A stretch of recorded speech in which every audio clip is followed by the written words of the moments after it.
Introduction to Lighting and Sound. Lighting and sound are fundamental elements that breathe life into games, transforming static environments into dynamic and immersive experiences. This module is divided into two key areas, lighting and sound, each designed to provide a thorough understanding of the tools and techniques needed to create immersive environments. In our Introduction to Lighting lesson, we'll first cover lighting terminology and some foundational concepts around lighting. We'll then dive into lighting types and learn about lighting mobility. We'll go into detail around lighting features and properties, as well as learn how to set up environmental lighting using the environmental light mixer. Following that, we'll dive into post-process volumes. We'll take a quick look at baked lighting and understand the concept of static versus dynamic lighting. We will end with an introduction to Lumen, Unreal Engine 5's real-time global illumination and reflection system. Sound, on the other hand, adds depth and realism to the game. Provides critical feedback such as footsteps, approaching enemies, the completion of a task or quest. Our introduction to sound will start with an overview and intro to game audio. We'll then talk about importing audio assets into your Unreal projects. We're going to discuss how to set up sound cues and what they are. We'll implement footsteps for our mannequin. We'll learn about the sound attenuation basics, and in the last lesson, we'll focus on ambient sounds and 3D spatialization. Together, lighting and sound create a cohesive sensory experience, making the virtual world feel real and engaging. So let's get set up with our basic foundational knowledge in lighting and sound.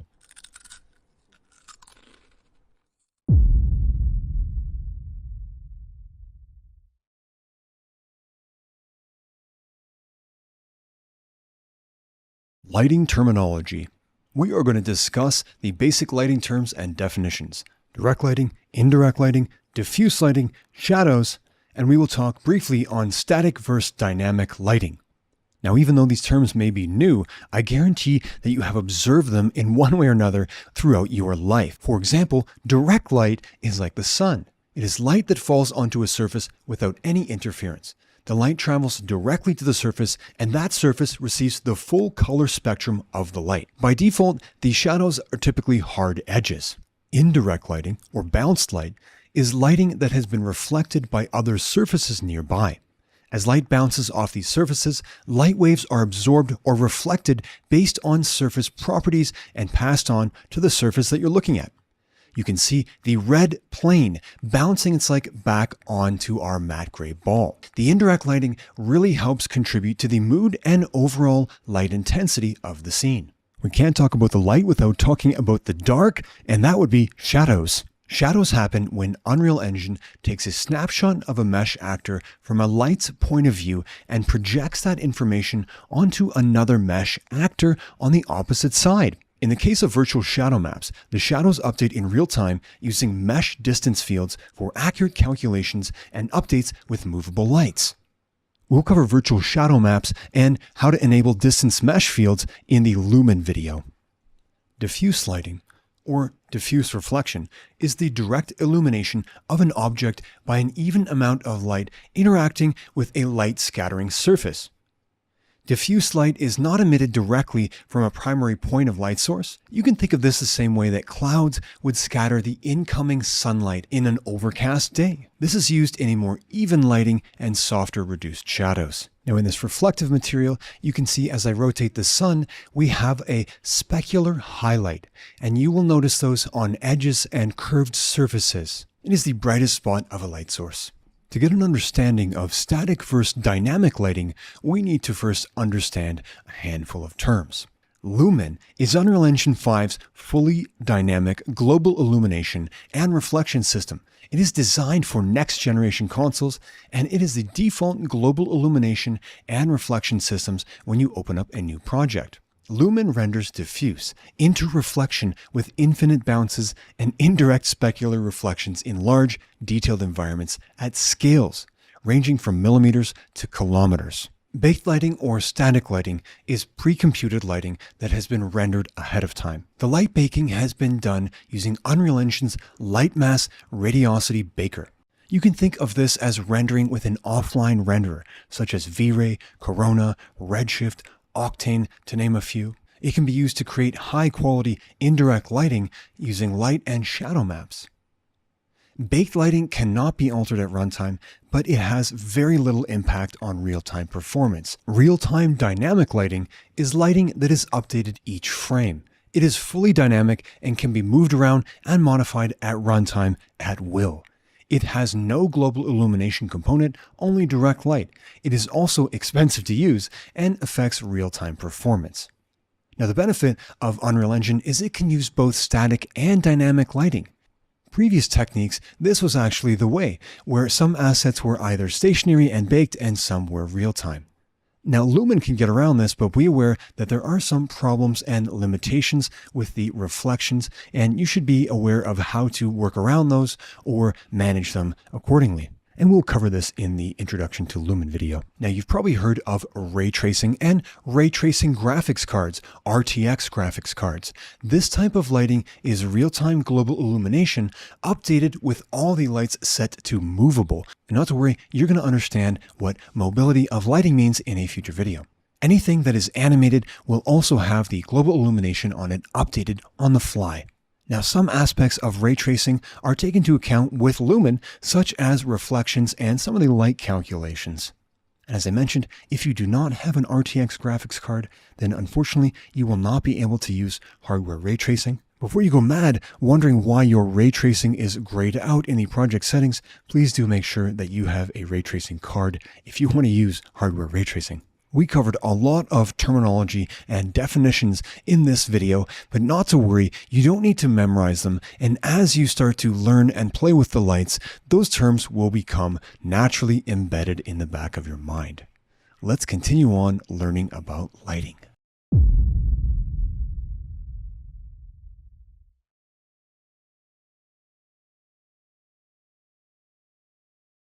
Lighting types, lighting mobility. We're going to become familiar with the main lighting actors: directional light, skylight, point light, spotlight, rec light. You will also understand the differences in lighting mobility between static, stationary, and movable. Now, first up, where do we find the lights? We can head up to the Create button and go down to Lights, and that gives us a list of the main lights.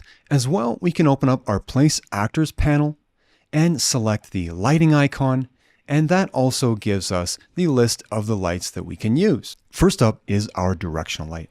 Now, you can think of this as the sun. It doesn't matter where in the world you put it, and it is only affected by the rotation. So if I move it anywhere in the world, that actually doesn't do anything, and I can change the sun angle with the rotation. But it's even better and more useful using this little lighting gizmo. By holding Control L, we will pop that open, and now I can actually see the angle that the sun is pointing down on the world. Now, the directional light is best used in combination with the sky atmosphere to create a corrected position of the sun disk in the atmosphere. And we will talk about this when we go over the environmental lighting and environmental light mixer. Now, the skylight represents our main background of the world.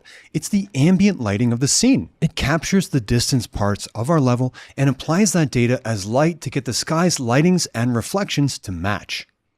Now, the skylight captures the scene in real time, but we can turn that off and specify a cube map. That will give us the information in an HDRI or a high dynamic range image, to which that will then be applied back to our scene and used to capture the lighting and reflections. Volumetric clouds and sky atmosphere are meant to work together with the skylight, and we will set these up in the environment lighting lesson. Next, we have the point light, and you can think of this as the omni light. This, unlike the directional sun, is affected by our translation. The position of the light will change where the area is being lit. However, the rotation does absolutely nothing. So you can think of this as sort of the opposite as the directional light, where it is only controlled by the rotation. Okay. Another little fun quick tip is if I hold down L, I can start dropping in point lights wherever I'd like. And that will help you to add lights quickly to your scene. You can see I'm going to select all of them and move them up, and you'll notice something here. There's an X on a few of those. What's that about? We will talk about that in a moment. I'm going to delete these for now. Spotlights emit light from a single point in a cone shape, and we have two cones to control. We have an inner cone angle, which controls the main brightness, and an outer cone angle, which helps us control the fall off of the light. Spotlights are useful for flashlights or stage lighting and highlighting hero objects. Next, we have the rectangular light or rec light. Now, the rec light projects light from a rectangle with a barn doors-like effect, giving us controls over the angle and length of the barn doors. And these are useful for things like TV screens or soft lights or lights coming in through windows into a room. Now, the downside, unfortunately, is that these are not consistent across platforms. They will look very different on mobile, and the rec light actually acts more like a spotlight rather than emitting from a rectangle, so use them with caution. They also happen to be considerably expensive, so you can think of it as a rec light as almost like using 6 point lights in one. So could be as much as 6 times as expensive on your performance when using a rec light. The rec light is affected by rotation and translation. Now be aware that the rec light's shape will show up in the reflections, and you can see I have a near chrome ball below and the rec light shape is showing up. Point lights, spotlights, and rec lights are all used to light small areas within your scene. Now let's talk about light mobility. And if you look in the details panel of every light, we have a section directly under the transform panel, which is the mobility. Mobility for lights controls what the light is allowed to do at runtime and what rendering methods are being used. Now, static is a mobility reserved for lights that do not move or update in any way during gameplay. When I select static, you'll notice immediately at the top left-hand side in our viewport, we have an error: lighting needs to be rebuilt. This is to do with our lighting has not yet been baked, and we will cover that when we cover light baking and light mask. Static lighting provides a fully baked solution, and it is the fastest to render and lowest on performance. However, there is no dynamic lighting. I'm going to set that back to stationary to get rid of that error. And now let's talk about stationary lighting. Stationary lights are a mixture between static and movable. The light will only have its shadowing and bounced light from static geometry baked by light mask. Everything else will be dynamic, such as its color and intensity. They can also cast dynamic shadows for movable objects. Stationary lighting is more expensive than baked lighting, and it comes with an additional cost. And that is we can only have 4 lights affecting any single object at one time. So if I have the stationary point light and I hold L and drop in 1, 2, 3, now the 4th one, we have an X. And why is that? Now that red X popped up because we can only ever have a single object being affected by up to 4 stationary lights at one time. Movable lights are reserved for light actors that need to be added, removed, or moved during gameplay. They only cast dynamic shadows in real time, and you can also change their color, intensity, and other light properties as needed during gameplay.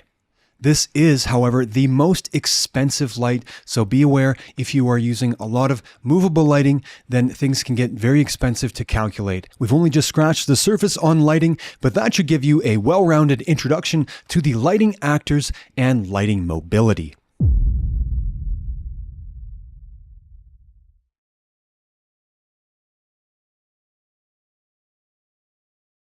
Lighting features and properties. We will become familiar with the basic lighting parameters and properties, and then learn the unique features of each of the main lighting actors. I'm going to hold down L and click here. There we go. I have just brought a little light into our world. And now you can see I actually have all the lights hidden, and I just wanted to start this off by showcasing a little setup that we're going to use as our examples. First off, let's talk about the directional light and bring it over into our demo area. I'm going to hit F11 and leave immersive mode, and you'll notice in my outliner, I actually am using the filter and I have all the lights selected. So I have the directional light here, and we're going to focus on the details panel around the lighting. And in here, the first thing we're going to talk about is intensity. Now the directional light is a little bit special because its units are in lux. And that is units based on our sun. They're expressed in direct normal illuminance, or lux, which represents the illuminance produced on the Earth's surface by direct solar rays. It's the total amount of light falling on a surface. Now we can change its color in here, but it's something that I usually leave alone unless I'm aiming for a stylized look. The source angle and soft source angle control the softness of the shadows. Let's take a look on this plane here. We have some very crisp looking shadows. If I increase the source angle and increase the source soft angle, you'll see that the shadows become very soft around the edges. Now we have other things like use temperature, which allows us to tint the world with a temperature of the sun, and I can go very cool or I can go very warm. So we're on Mars or we're in the Arctic. 6500 is the neutral point.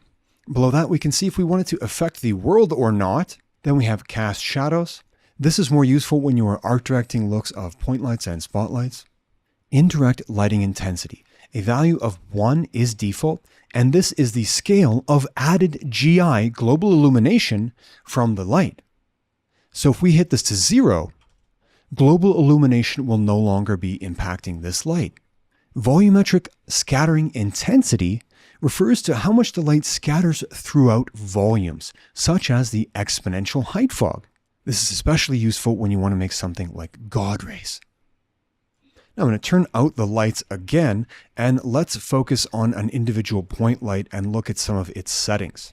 The first thing you'll notice is the intensity is a different value. The units are different. Right now we're set to unitless. We also have candelas, lumens, and EVs. Candela is a measure of luminous intensity emitted uniformly across a cone-shaped solid angle of 1 square radian, or a steradian.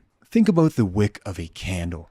Lumen is a measure of the luminous flux, light power, emitted into the angle of 1 steradian. No matter how the light is distributed, wide or narrow, the total amount of energy emitted will be the same. And unitless is an engine-specific light intensity value. So for conversions, using candelas as a base, 1 candela is equal to 625 unitless, and 1600 lumens is roughly equivalent to a 100-watt light bulb, which is, as you can see, considerably bright. Now we've talked all about intensity. Next we have light color, which is pretty obvious. We can change the individual colors of lights. I can even color pick that red. Attenuation radius is the clamping of a light's influence range. You can see the visible bounds around the light. And as I change that down, we're getting a smaller and smaller radius of impact. The source radius is the size of the source of the light, and that affects the shadow's softness. We now have that inner bounding box, and as I increase that, you're going to see those shadows soften up considerably. Also note, we can see the circular radius within the specular highlights of the reflective materials. When it's set to 0, it is a mere point. Source length refers to the length of the source light. Now this is great when you want to make something like a tube, right? I'm going to increase my radius and let's rotate this around. This is particularly useful for long fluorescent light bulbs. Under the advanced settings, using inverse square falloff. What does that mean exactly? Well, the inverse square falloff is natural reduction in light intensity over a distance. Versus if we have that unchecked, we are emitting a linear light, continuous light with no reduction in intensity over distance, meaning the entire attenuation radius has the full 5,000 unitless intensity. Versus when I have the square fall off selected, we're brightest at the center and then we're falling off over time using physical calculations. Now with the spotlight, we already know spotlight has almost all the same settings as a point light. However, we have the inner and outer cone. We still have access to the source radius and source length. You can change those values similar to the point light. One thing special about the spotlight I wanted to make sure you're aware of are the IES textures, a light profile. What is that? That stands for Illuminating Engineering Society, IES. This is lighting textures based on real-world lights. Selecting one that comes with the engine, you can see how we have this banding going around the light. Think about when you have a light from a flashlight pointed down on the ground, we're seeing the pattern of the glass around that light reflected. We can also change the intensity of the IES A little bit goes a long way with this, and I recommend not utilizing that value. Next, we have the rec light or rectangle light, and here it is in action. It basically mimics a flat plane of light. And as I mentioned, it is the most expensive of the lights, and you can think of this like 6-point lights in one. It has all the same basic settings and properties with a few special things, such as the barn door angle and barn door length. Changing the scale of this light is within the source width and source height. And as I increase that value, you can see the yellow bounding box around our light. I'm going to decrease the attenuation radius. And let's set our barn door angle to 0. So this is almost like we're closing the doors and increasing our barn length. I'm pushing the light all the way forward.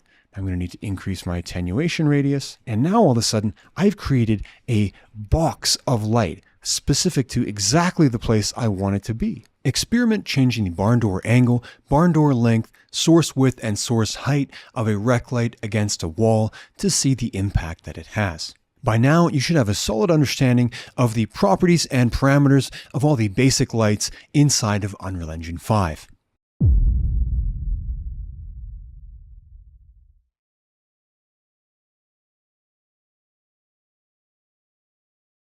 Environment lighting. We're going to know how to set up environment lighting using the environmental light mixer, how to use environment actors to change the look of the world. You're going to know how to utilize the light mixer to control your lights easily. And lastly, you will know how to enable the Sun Sky plugin.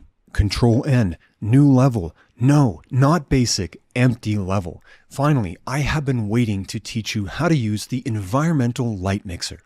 Go up to Window and head down to the Environmental Light Mixer. When you open that, it might be floating around. You can dock it wherever you like. I'm going to put it on the bottom here. Now let's add all of the actors to our level one by one. A skylight, and a skylight doesn't work without a sky atmosphere. And we really should add atmospheric lighting, or better known as a directional light, the sun.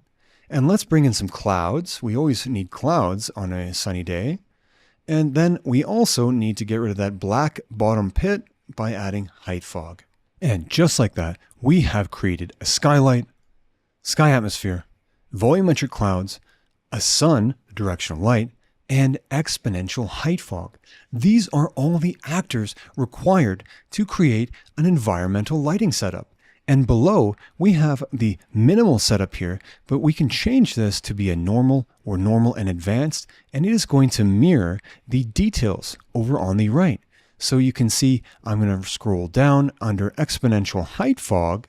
Oh, we have fog density, and I have the fog density here. And as I change it in one, it changes it on the other side. So you could actually take this environment light mixer and bring it on your other window if you're working with two monitors and have it full screen with all the settings set to minimal or normal, or if you want the normal and advanced, everything expanded will give you all of the options. Now there are quite a few with each of the actors, and we're going to go over the basic ones now. So head back into your minimal view. Now, if we scroll down to the sky atmosphere, you can see this is where we can change the scattering scale as well as our absorption, and that will really impact the look of your world. I think I'm going to go to a purple planet. Yeah, that's a pretty neat look. So combining both of these, and you can get some very interesting looks. And we've only really adjusted 2 parameters. So very easy to come in here and have a play and start getting that look in your mind of how you want to design your world. And we have some art direction parameters here, the aerial perspective view and the height fog contribution. Those can be very useful in changing the look. I'm going to leave those at default. And I'm actually enjoying this more of a pastel looking world here. Let's move on to the next actor, volumetric clouds. Now we can adjust the height, the layer bottom altitude, as well as the layer height. That's how far the clouds extend up into the sky. And we can change the start and end distances as well.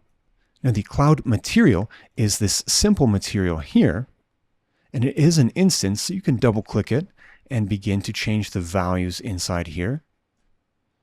I'm going to move this over onto the left and begin to change some of the parameters of the clouds. And you can see how that will adjust the look, the noise scale, the base noise exponent. Beer powder. What's beer powder? I'm actually not certain what beer powder is. It is well above the scope of this course, and it is involving some cloud math. The best way to learn how to use this and what the parameters do is to come in and play with it for yourself. Next, let's take a look at the exponential height fog.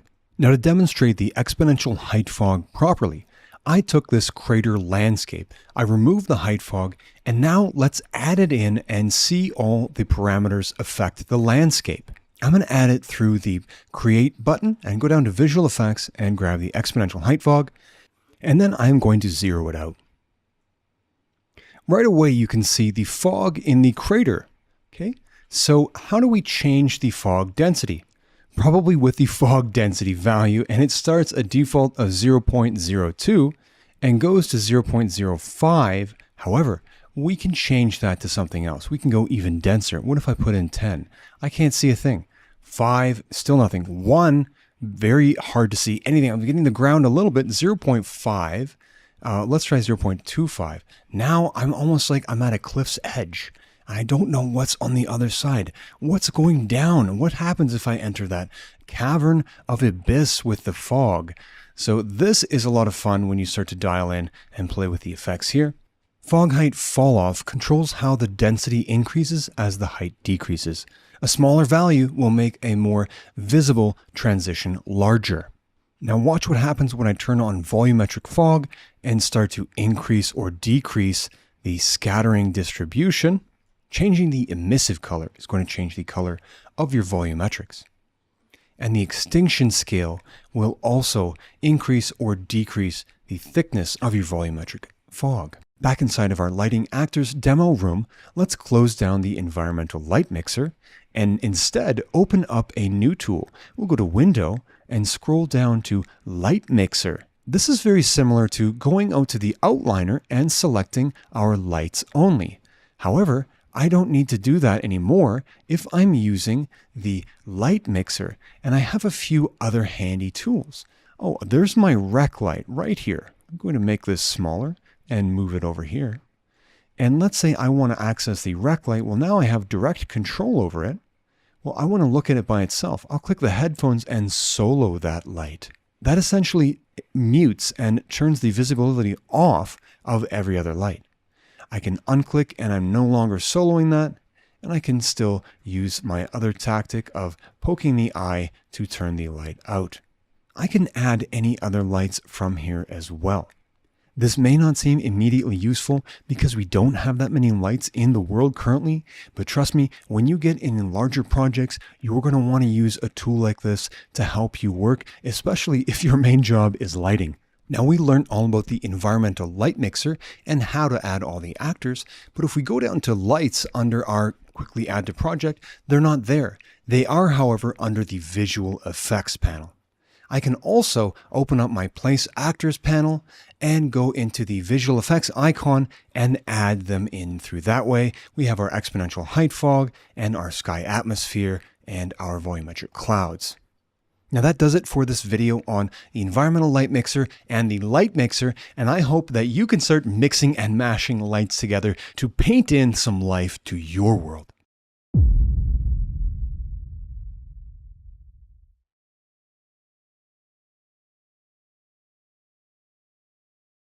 Post-process volumes. Learn how to add a post-process volume to your scene and become familiar with key post-process features and properties. Now we can't talk about lighting without talking about a post-process volume. This scene currently doesn't have one, and this is the lighting demo scene that we were using earlier. And I'm going to head up into the Create button and drop down into the visual effects. And the first thing at the top here is a post-process volume. You might see it abbreviated PPV.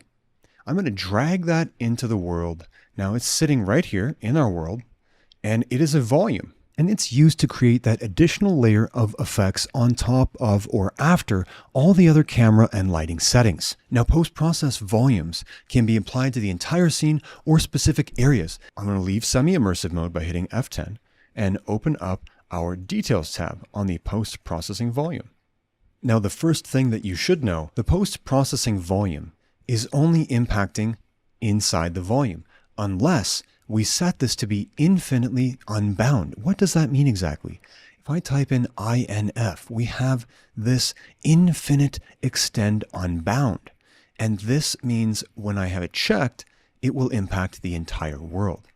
Now, I mentioned we can control the color. And for example, let's control the temperature. And we've seen this with the directional light. And now I can control that. And look, we're all blue here.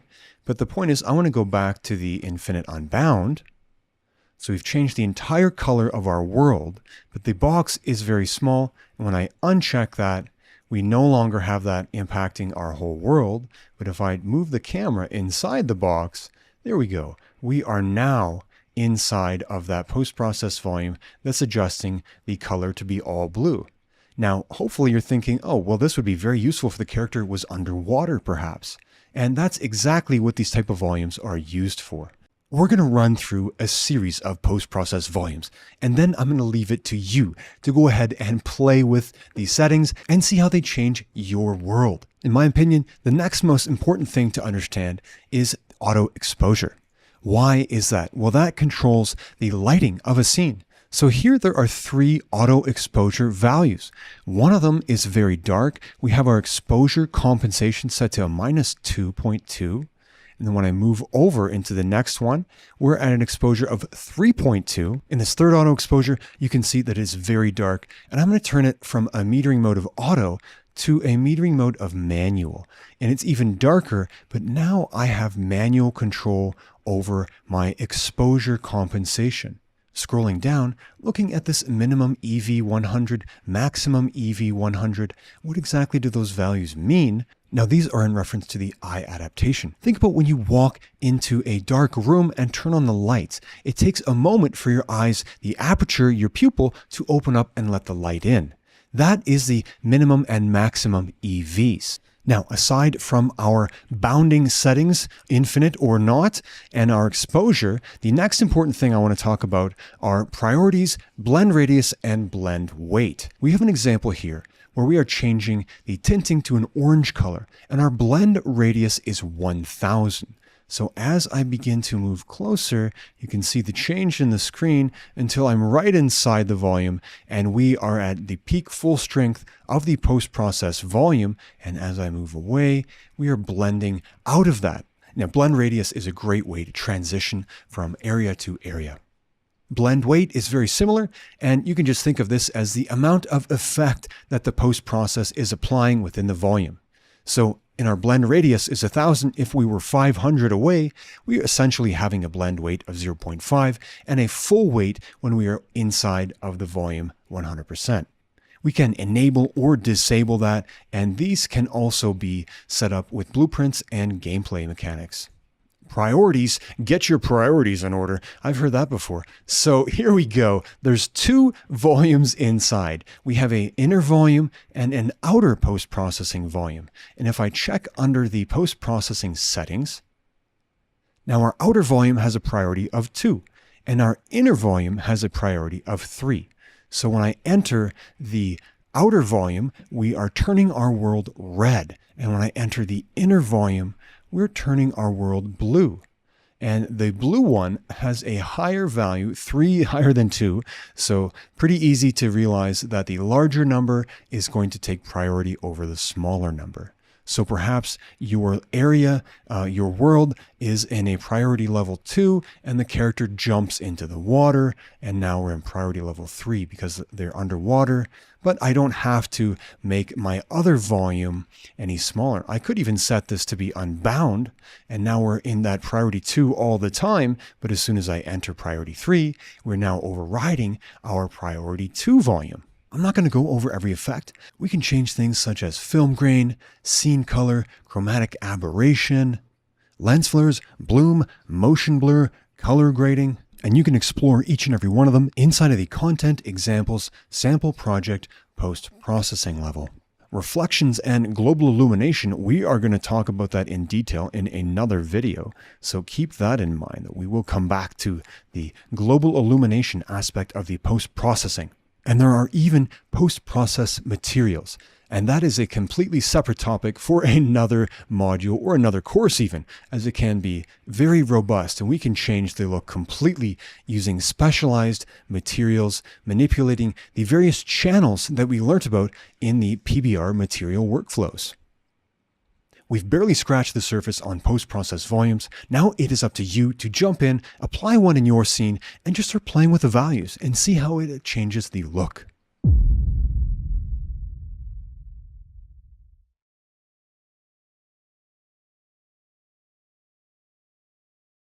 Sun and sky, HDRI backdrop. You will learn what and how to enable the sun position calculator, as well as what an HDRI is and how to enable the HDRI backdrop. I'm inside of our light and sound project, and let's go over two more lighting actors that you might want to play with. Head over to Settings, Plugins, and we are going to type in Sun and enable the sun position calculator.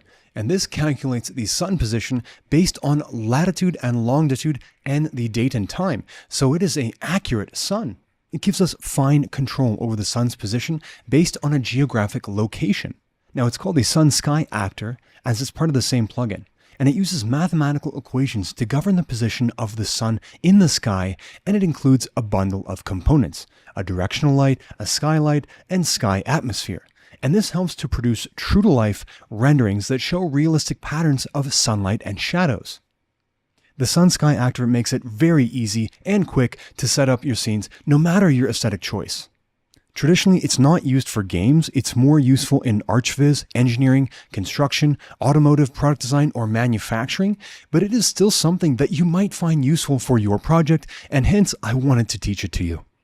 The next plugin to enable is HDRI, which stands for the High Dynamic Range Image, and that will give us the ability to add a high dynamic range image to essentially a large sphere around our world, which then projects that lighting information back. So we're using the backdrop as a way to light and add reflections to our world and our environment. Once you've enabled both plugins, restart your editor and come back here. Heading up to the Quickly Add to Project button and dropping into the Lights category, you'll see we have two new actors, the sun and sky, as well as the HDRI backdrop. I can also open up the Place Actors and go into the Lighting category, and we have both of the actors inside there as well. Inside of a level that just has our floor and player start, I'm going to drag in the sun sky. And you'll see that that looks very similar to what we have in a default level. And that's because we have everything except our exponential height fog, which is why we have that black line below the horizon. And they are all inside of our sun-sky actor, the directional sun, the skylight, the sky atmosphere, and volumetric clouds. I'm going to drag in an exponential height fog, and you'll see immediately the horizon line has filled in with the exponential height fog color. Now let's select our sun sky actor and head down into the details panel where we can see we have a host of options. Our location and our date. We have a latitude, longitude, time zone, north offset, the month, day, as well as the solar time, which is something that I don't particularly utilize. Inside the advanced, we can enable or disable daylight savings time, giving you exact control over the geolocation and its correct time zone. Now, I'm filming this pretty much at midday where I am. I'm going to put in my own geolocation, and well, it doesn't really have much of an impact because it's nearly noon. Next, let's add in our HDRI backdrop and go down to our Create and Lights, then HDRI backdrop. Instantly, we have a background or a backdrop. Imagine that, just like the name. Under the HDRI actor, I'm going to browse to and see we have a list of default HDRIs that you're able to utilize. Now, you're not limited to these HDRIs, and a very common resource is HDRI Haven. Now, HDRI Haven has 714 free HDRIs, and they are all 100% free, meaning they're licensed as CC0. You can download them, use them in your personal or commercial projects without any attribution. Now, it comes with a projection center, So depending on the size of the world, you might need to adjust the height of your projection so that your objects match the floor. And I'm going to add in here a chrome ball. This chrome ball is showing us the reflection of the HDRI, meaning when we have objects that are metallic or shiny, this is exactly what we're going to have projected onto that information to be utilized as reflective information for the lighting. You can change the intensity as well as the size, depending on how big your world is. That does it for this quick video on showcasing the last two common lighting actors that you might need to use as you build your environments.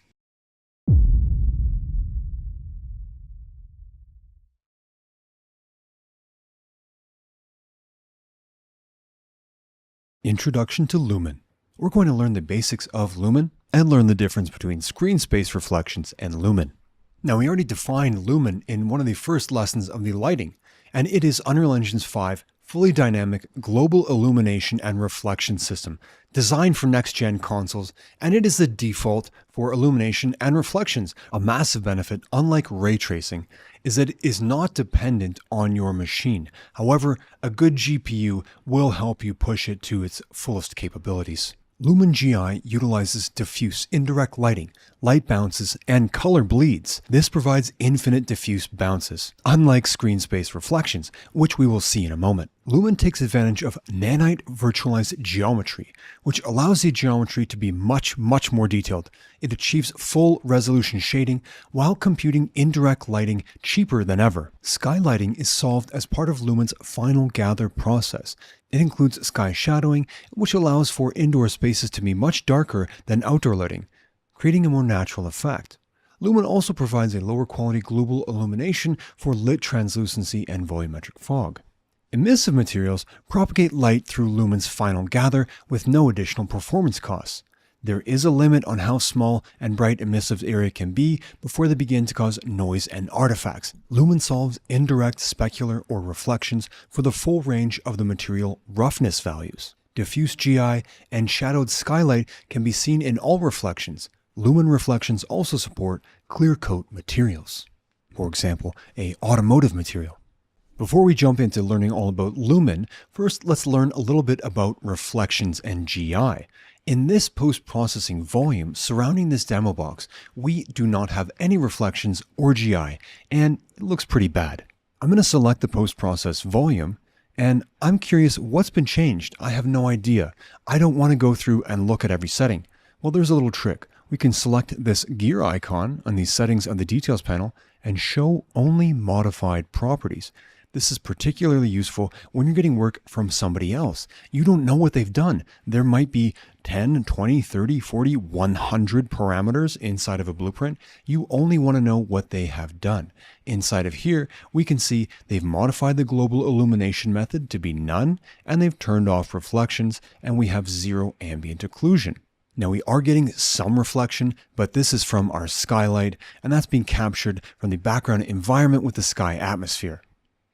Turning off the skylight and sky atmosphere gives us this look, and I'm moving the directional light around, and very interesting, but definitely not something that I'm interested in pursuing.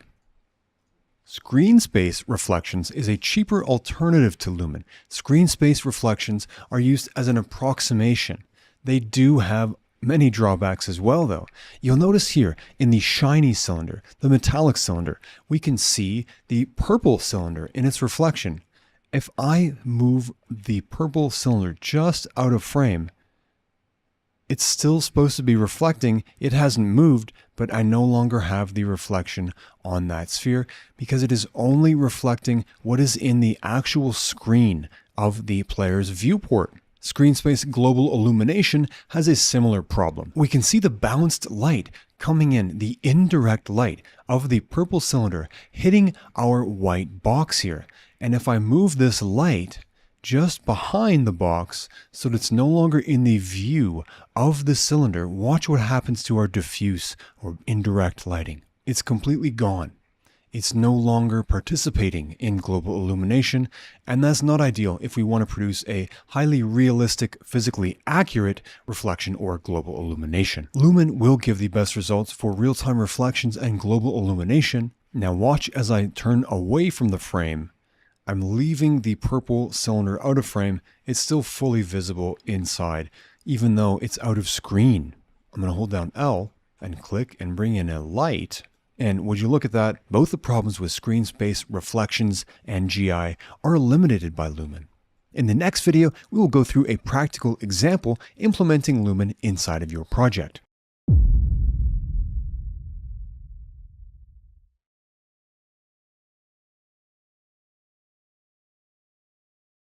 Introduction to Game Audio. Understand the importance of audio in games. Learn the different types of audio assets, sound effects, music, ambience. Become familiar with the Unreal Engine audio systems that are available.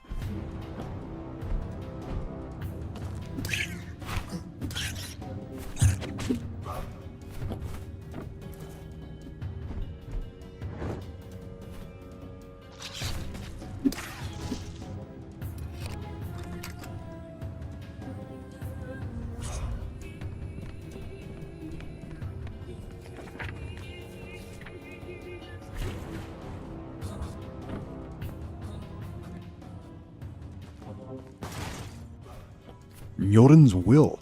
If I'm pronouncing that right, it is a Norse name. And I wanted to dive right into you listening to a game, thinking about audio. Now let's watch a clip of that again, but with no sound at all. And let me know if you feel the same sensations that you did when you watched the trailer the first time.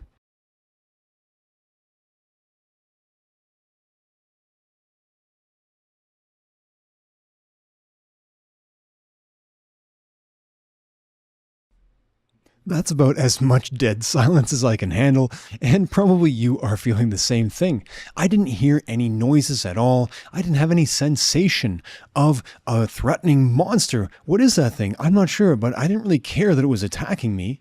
So why is audio so important in a game? Well, it enhances immersion. It provides feedbacks and cues. You want to know if something that goes bump in the night is coming to get you, which goes right into the next point. It sets the mood, the atmosphere. Did you complete a quest and get a treasure, a power-up? Have you died? Is it game over? Did you lose? All of these events require sound in one form or another. And one I should have mentioned immediately, narration, dialogue. It's me speaking to you right now. I'm the game voice. So you might be directed by a narrator or an omnipresent voice that is guiding you along your journey. Now we're going to watch a clip again, and I want you to pay special attention to the sound effects, the music, the ambiance, and the dialogue.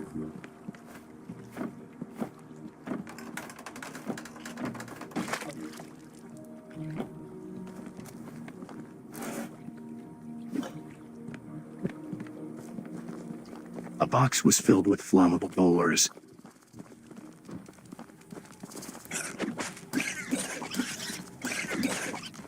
Now, sound effects are the obvious short audio clips that play in response to game events, like footsteps, or opening up a crate, or a monster attacking you, or even you slashing and hitting a monster. Now, music sets the tone and enhances the emotional impact of the game. It varies depending on the background and where you're at in the action-driven set of tasks, if it's a quest, or a battle, or a serene moment inside of a peaceful wonderland. Ambiance refers to things like wind, birds, a little stream trickling in the background. We have a nice brook, bubbling brook, you might hear people say that. Bubbling or babbling. Anyways, then we have dialogue, narrator, or valuable quest information. In this case, it's letting us know what's inside that loot crate that we just opened up. Now that we've discussed the importance of audio in games and the different types of audio assets, let's take a brief look at how Unreal Engine handles audio. At the core of the audio system are three main components: sound cues, sound classes, and sound mixes. Sound cues are the building blocks of your game's audio. They represent individual sound files or a sequence of sound files that can be played back. You can use sound cues to create sound effects, music tracks, or any type of audio asset that you need in your game. Sound classes are used to define the properties and behavior of sound cues. They allow you to adjust various aspects of the audio, such as volume, pitch, and attenuation, which determine how the sound's volume changes with distance. You can also use sound classes to apply effects like reverb or modulation to your audio. Sound mixes are when you bring everything together. They allow you to control the overall mix of your game's audio, including setting master volume levels, adjusting the balance between different audio channels like music, sound effects, and dialogue, and applying global effects. In the coming videos, we're going to talk more about these topics. We'll learn how to create, configure, and use them within your Unreal Engine projects. For now, just remember that Unreal Engine Audio System is a powerful tool that gives you a lot of control over your audio in games. However, it encompasses dozens of topics and courses, and we are just scratching the surface with this basic introduction.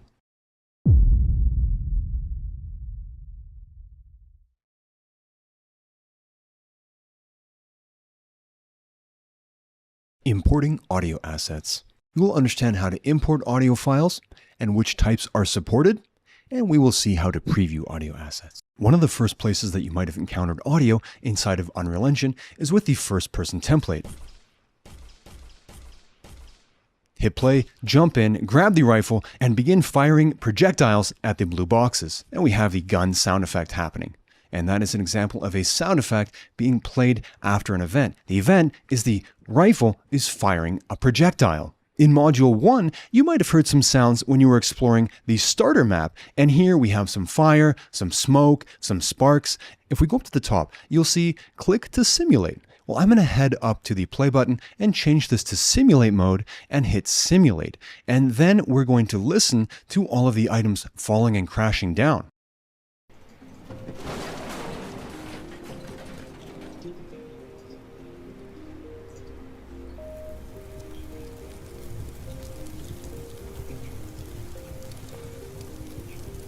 I'm going to hit stop here and let's go over what we just heard.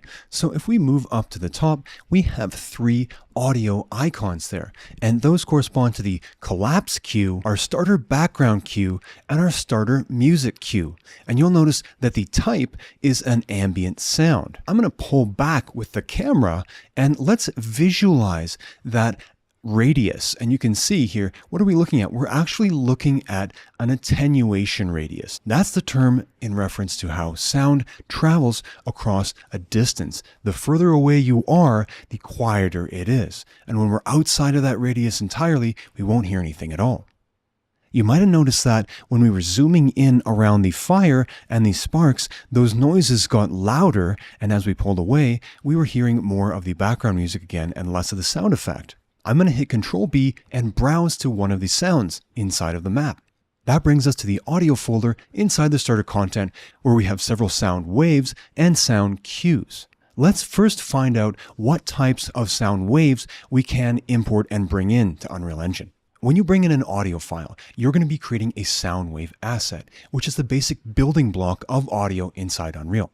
The supported types are WAVE, OGG, FLAC, AIF, Opus, and MP3. The bit depth is 16 or 24. The sample rate can be anything you want, and the speaker channels are mono, stereo, 4.0, 5.1, and 7.1. It's noteworthy that all audio files are converted to a 16-bit .wav file internally. So if you go to export a sound by right-clicking on a sound wave and selecting Asset Actions, Export, this is going to produce the converted file and not the originally imported file. Additionally, 24-bit files are not dithered during conversion, so importing 16-bit files is recommended. Speaking of importing, let's do that now and import our first sound into Unreal Engine. Head down to the content drawer. I have a folder called Audio, and I'm going to hit Import. And then in my audio folder on my hard drive, I have a collection of ambient noises, music, and sound effects. Let's grab some ambient wind. I have 5 wind assets here. They're .wav files. I can bring them in one at a time, or I can select all of them and bring them in. Let's bring them all in at once and hit open. Now we have the star indicating that they're not saved. Let's save that in the bottom, save the assets. And I'm going to bring in one sound effect. I have a quark, and it's a .flac file. Previewing an asset is as easy as hovering over it and hitting the play.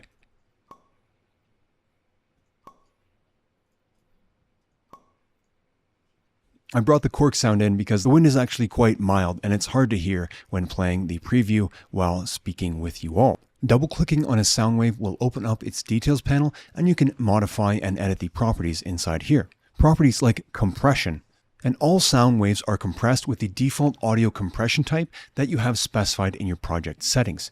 You can also set the codec and quality level of each platform and sound wave. By now you should know how to import audio, what types of audio you can import, and how to preview those audio assets that you're going to use for your game.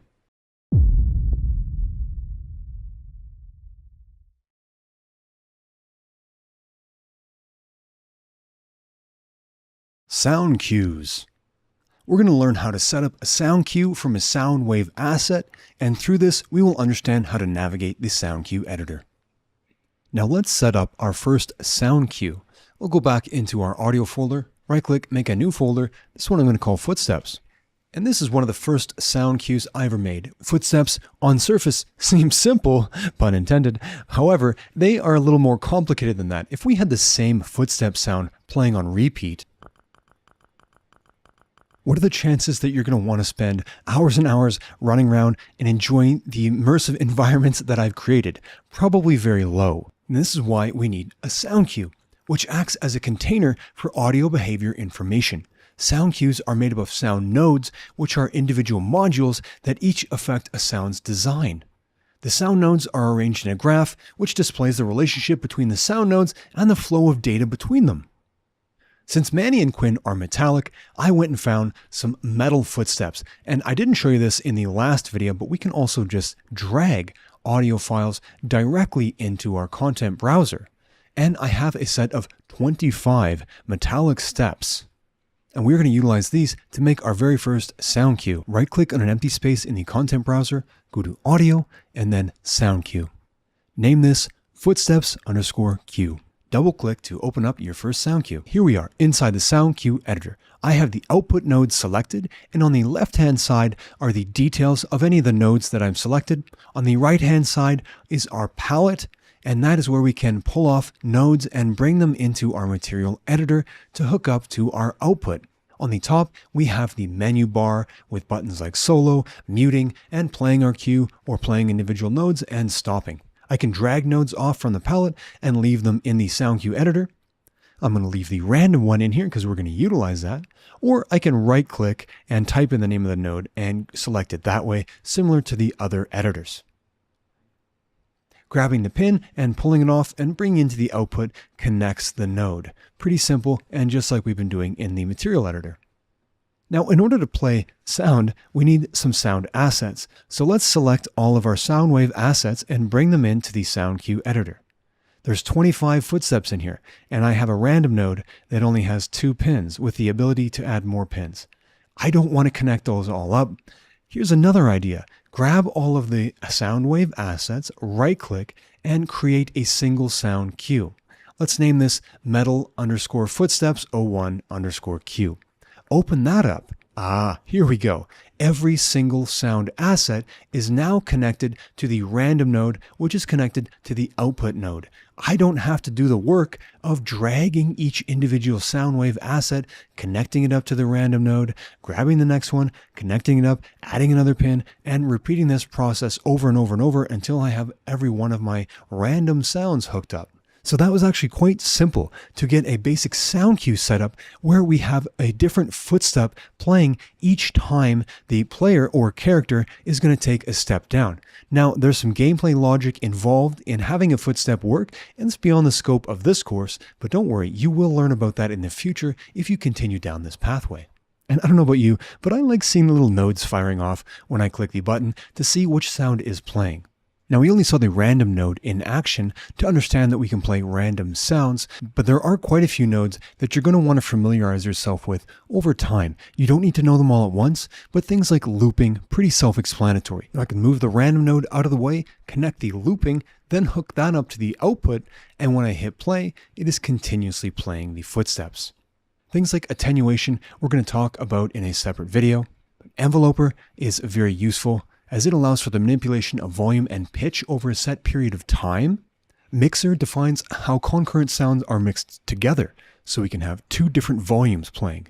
Maybe we have the sound of the foot hitting, and then a sound of the ground letting off a reverberation noise. Modulation defines a random volume and pitch.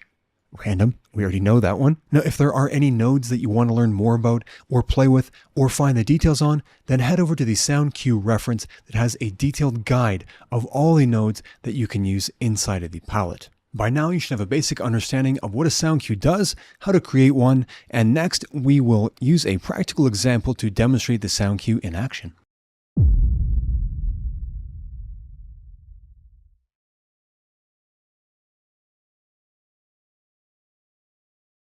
Implementing basic footsteps.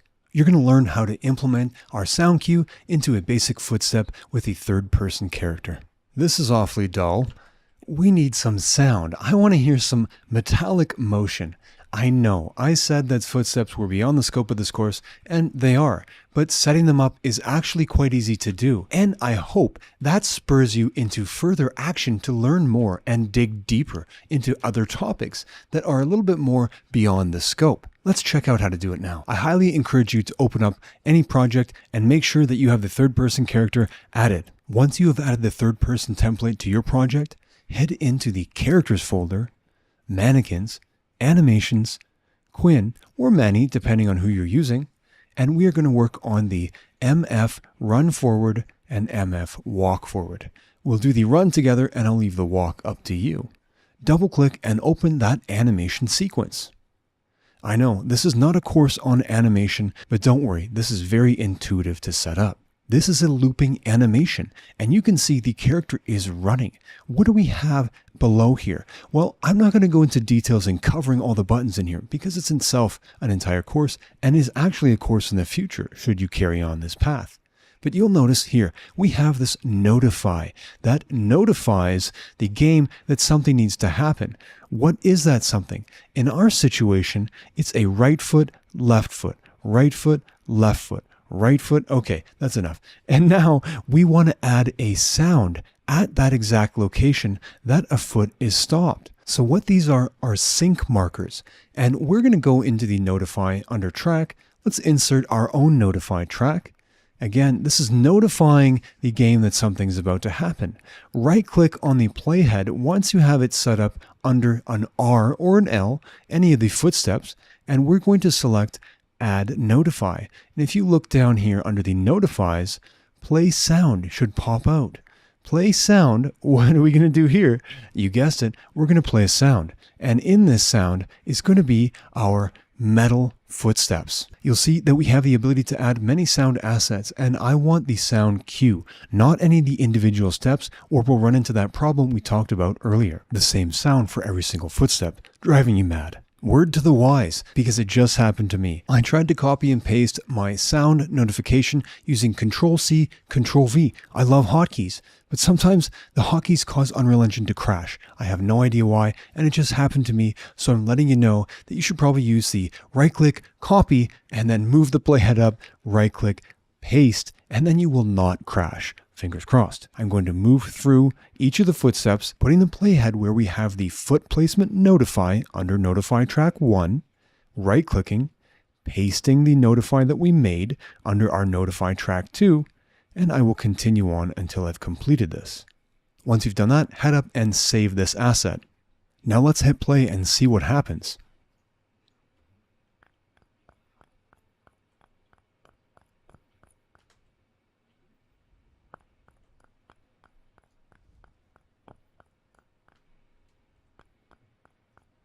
Success, it works. Now you might have noticed we're missing something though.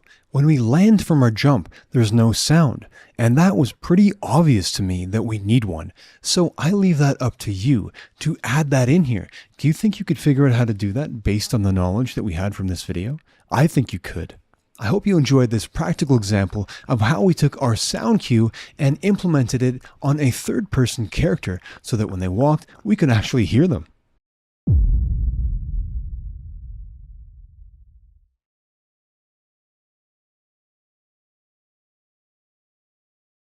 Sound attenuation basics. We will explore the basics of sound attenuation and learn how to create your own sound attenuation asset. We briefly touched on what sound attenuation is, but let's define it again here. Sound attenuation refers to how the volume of a sound decreases as the listener moves away from the sound source. This creates a more immersive and realistic audio experience in your game.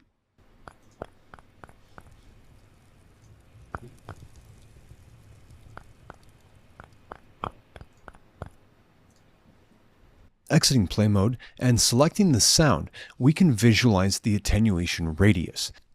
And let's check out the attenuation details in that actor. Now you'll notice I have override attenuation turned on so that we can access the attenuation settings right from the ambient sound actor. Now I'd like to talk about the attenuation functions before we dive into more of the details. Attenuation functions determine the rate of attenuation over a distance. Linear, we have a line, straight line. The changes in volume over distance are consistent to the listener as they move towards or away from the sound.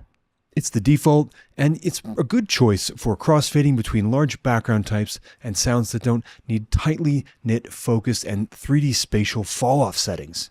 Logarithmic is when you're using this function in the volume attenuates such that the changes in the volume are greater at closer distance than they are at further distance. This is a good choice for spot sounds that need good 3D positioning but still need to be audible at a reasonable distance.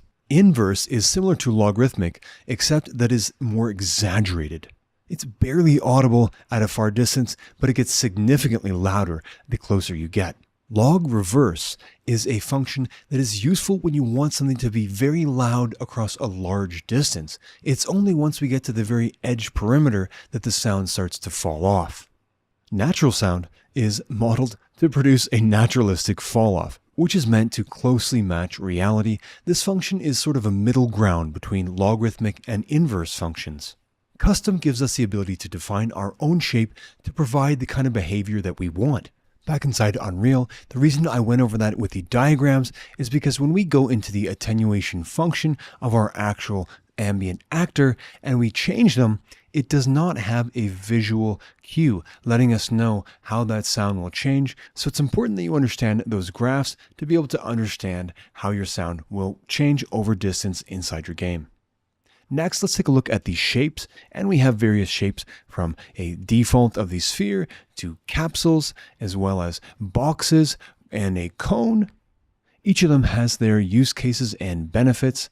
Now think about a capsule. Perhaps we're creating some kind of a flowing water in a tube, and we want to create sound effects inside of a tube-like structure. You can define the inner and outer capsule sizes and half sizes. Now, box extent would be perfect inside of an interior room. Cone is an excellent use case for something like a speaker or a microphone. So how do we create our own attenuation asset? If I don't override our attenuation asset setting inside of our Fire sound, then I need to provide an attenuation setting. And I don't have one currently. I can browse to, but I don't have one. So let's make one. Right-click on an empty place inside the content browser, go down to Audio, and we're going to create a sound attenuation asset. Let's call it Sound Attenuation 01. It's the first one we're making. Double-click and open it up.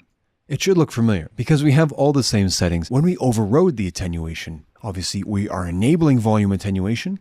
Here we have our attenuation functions, our shape, our inner radius, the fall-off distance, and then we have more complicated settings such as spatialization, air absorption, fade, focus, reverb, occlusion, priority, submixes, source data overrides, and audio linking. Let's leave our sound attenuation asset at default and apply it to our sound. Selecting the sound asset and going down into the details tab, our attenuation tab, and setting the attenuation settings variable to our sound attenuation 01 asset. We didn't see a change, but if I open that up, it's similar to a material instance where we could change the settings inside of our sound attenuation asset and get real-time feedback within the editor. You might ask yourself, why would I make a sound attenuation asset if I can just override anyways? By making attenuation assets, you can apply them to many sounds without having to go into each sound and change them individually.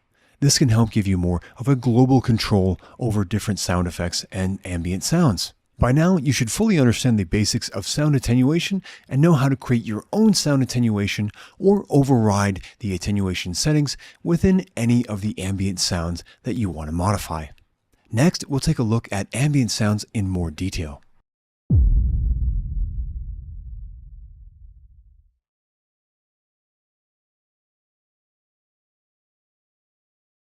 Ambient sounds and 3D spatialization. We're going to understand the basics of ambient sounds, and then we will learn how to set up an ambient sound and configure 3D spatialization. Now, ambient sounds are kind of the backbone of the sounds inside of Unreal Engine. They streamline the process by which you can produce or modify ambient sounds. Ambient sound actors are used to create background sounds that enhance the atmosphere of your game. They can be looping or non-looping, they can play continuously or at specific events.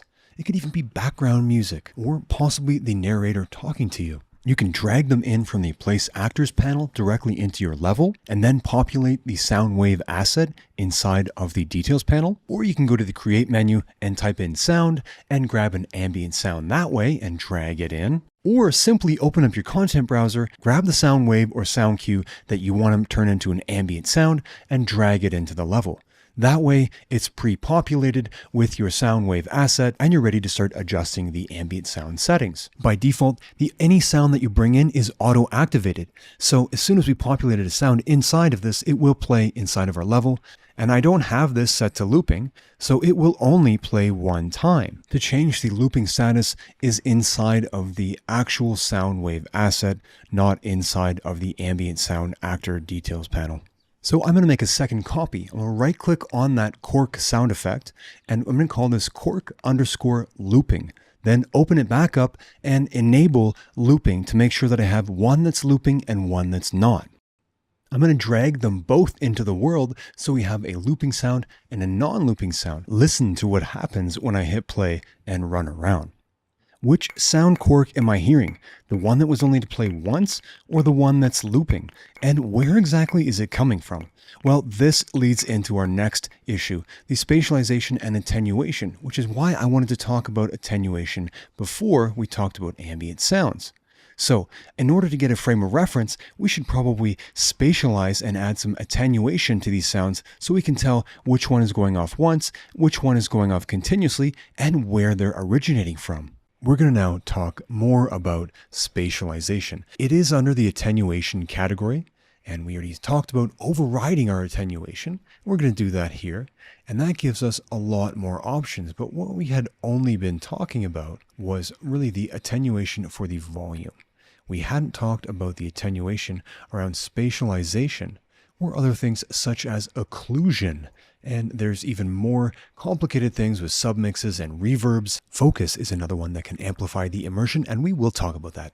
And priority and air absorption, but we're only going to cover the basics of spatialization here. Now, what does it mean to spatialize sound? When you hear people mention the word spatialization, they're referring to methods of orienting a sound relative to a listener. In audio, the simulation of sound spatialization, also known as sound localization, is achieved through a wide variety of technologies working together. Orientation, attenuation, propagation, obstruction and occlusion, and reverb are the main principles of natural sound that the engine tries to mimic. When we're talking about Unreal Engine game audio, the term spatialization usually refers to only one aspect of the overall generalized spatialization problem, orienting the sound relative to a listener or the player.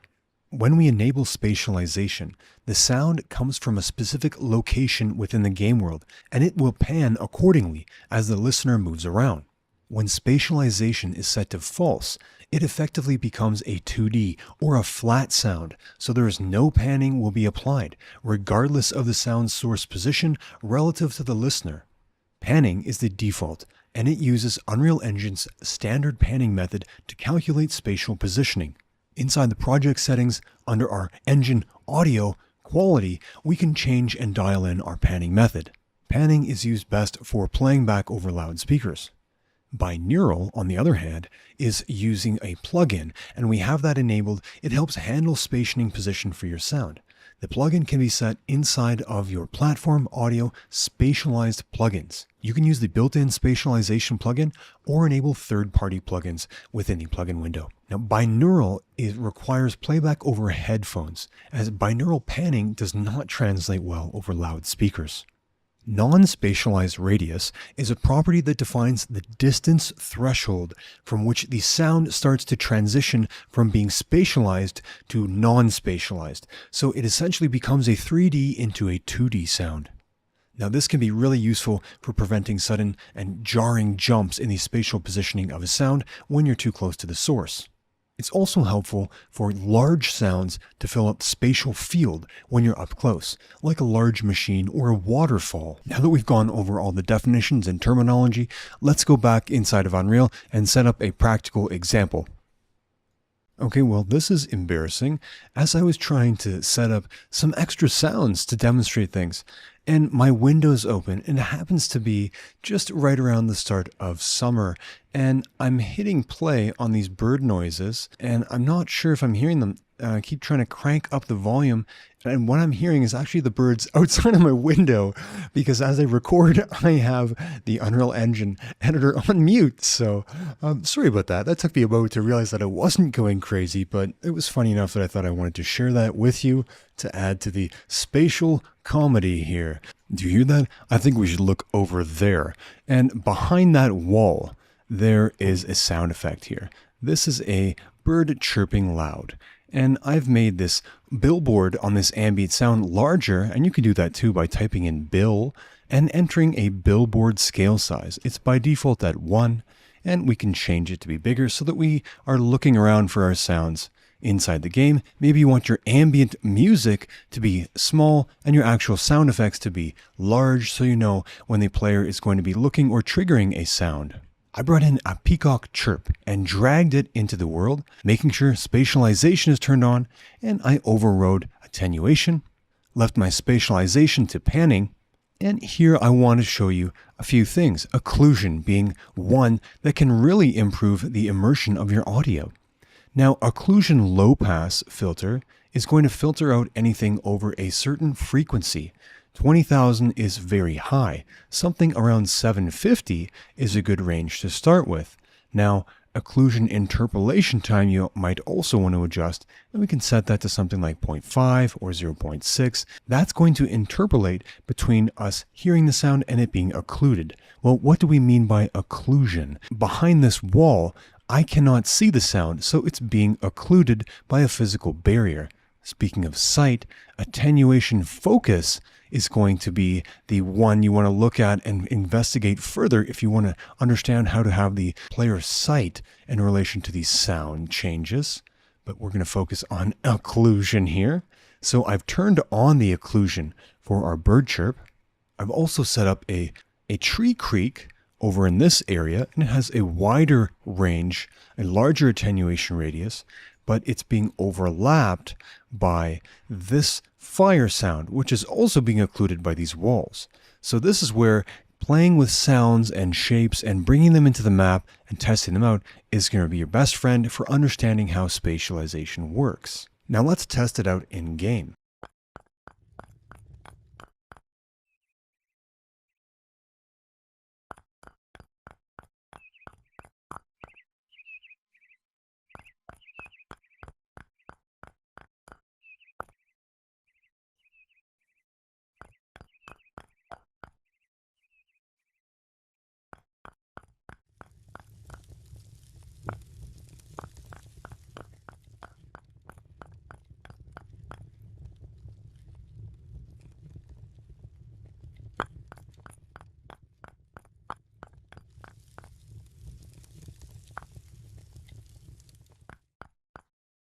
Were you able to hear the changes in this bird chirp as I got closer, but also as I was on the other side of the wall?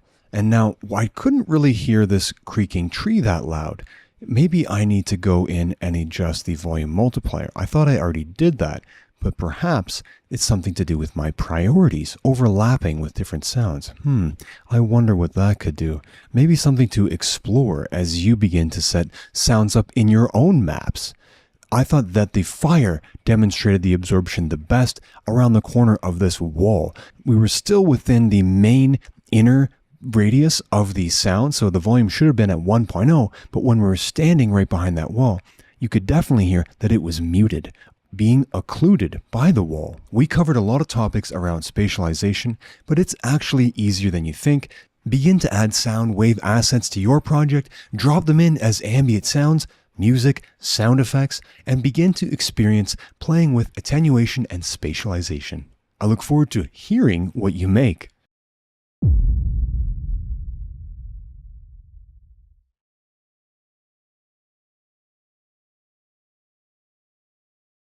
Module 3 Recap. In our introduction to lighting and sound, we started with lighting terminology and types. Understanding terms like direct, indirect, and diffuse lighting are essential to set up core knowledge in lighting.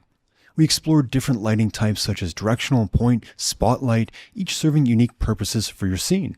We discussed lighting mobility, static, stationary, and movable lights, each type affecting performance and quality differently. We covered important lighting features and properties, including shadow quality, light color, and attenuation, helping us fine-tune the look and feel of the lighting setup. Environmental lighting sets the overall mood of your scene, and we explored this utilizing the environment light mixer and the light mixer, diving into things like skylights, clouds, atmosphere, exponential height fog. Post-process volumes allow you to apply various visual effects to your scene to control specific visual parameters.